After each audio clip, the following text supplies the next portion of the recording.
Hai teman-teman, kembali lagi di YouTube channel saya. Pada kesempatan kali ini, saya akan menjelaskan mengenai pemilu tahun 1971.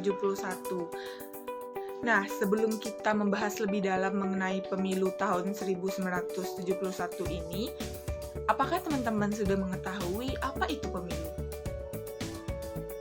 Nah, teman-teman, pemilu adalah proses memilih seseorang untuk mengisi jabatan politik dengan kedudukan lembaga tertentu. Pada pemilu 1971 ini menjadi pemilu kedua setelah kemerdekaan Indonesia. Setelah 5 tahun masa jabatan Bapak Soeharto sebagai Presiden Republik Indonesia, ia mengadakan pemilihan umum untuk memilih anggota DPR tingkat 1 dan anggota DPRD tingkat 2 provinsi. Pemilu ini diadakan serentak pada tanggal 5 Juli 1971. Selanjutnya, kita akan membahas mengenai sistem pemilu tahun 1971. Sistem pemilu pada tahun ini menggunakan sistem berimbang atau proporsional, di mana besarnya dukungan organisasi yang mengikuti pemilihan umum ini berimbang dengan besarnya dukungan pemilihan tersebut. Selanjutnya, kita akan membahas azas-azas yang dipakai dalam pemilihan tahun 1971 ini. Azas pemilu pada tahun 1971 ini memakai azas Luber, yaitu langsung, umum, bebas, dan rahasia. Langsung di sini diartikan yaitu pemilihan langsung menurut pilihan hati nuraninya tanpa ada paksaan atau pengaruh dari orang lain. Umum di sini artinya warga negara yang telah mencapai persyaratan dalam hal usia memiliki hak untuk memilih dan dipilih. Bebas di sini artinya setiap pemilihan bebas menentukan calon pasangan yang akan dipilihnya tanpa adanya paksaan.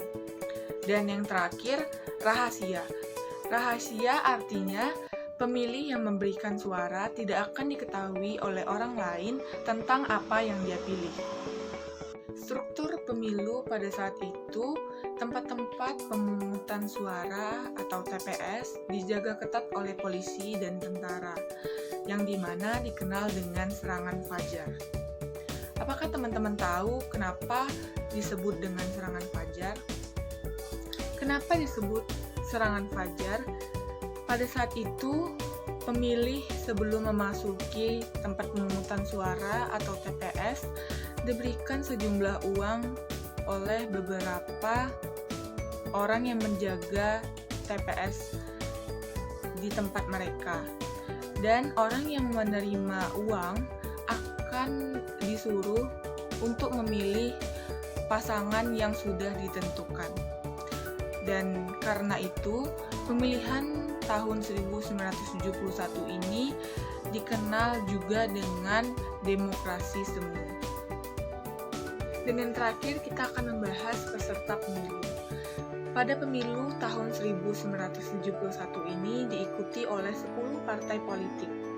10 partai yang mengikuti pemilihan pada tahun ini yaitu Partai Nahdlatul Ulama, Partai Persaudaraan Muslim Indonesia, Partai Serikat Islam Indonesia, Partai Persatuan Tarbiyah Islamiyah, Partai Nasional Indonesia, Partai Kristen Indonesia, Partai Katolik, Partai Pendukung Kemerdekaan Indonesia, Partai Murba, dan yang terakhir Partai Golongan Karya.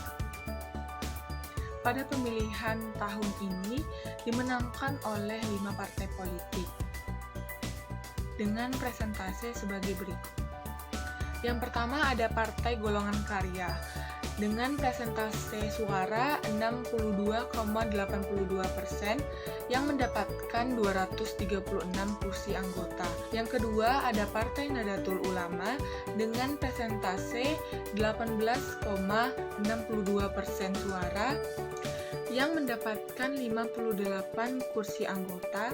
Yang ketiga Partai Nasional Indonesia dengan presentase 6,93% suara yang mendapatkan 24 kursi anggota. Yang keempat, ada Partai Persaudaraan Muslim Indonesia dengan presentase 5,36% suara yang mendapatkan 20 kursi anggota. Dan yang terakhir, ada Partai Serikat Islam Indonesia dengan presentase 2,3% suara yang mendapatkan 10 kursi anggota.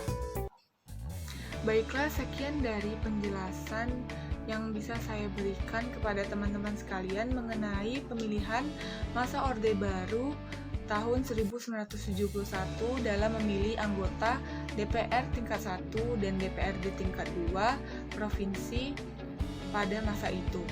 Semoga apa yang saya berikan dan saya jelaskan kepada teman-teman sekalian bisa menjadi referensi ketika teman-teman mengerjakan tugas yang diberikan oleh guru sejarah teman-teman. Di akhir video ini, saya mengucapkan terima kasih kepada teman-teman sekalian yang sudah meluangkan waktu untuk menonton video saya kali ini. Kita jumpa di video selanjutnya ya. Bye!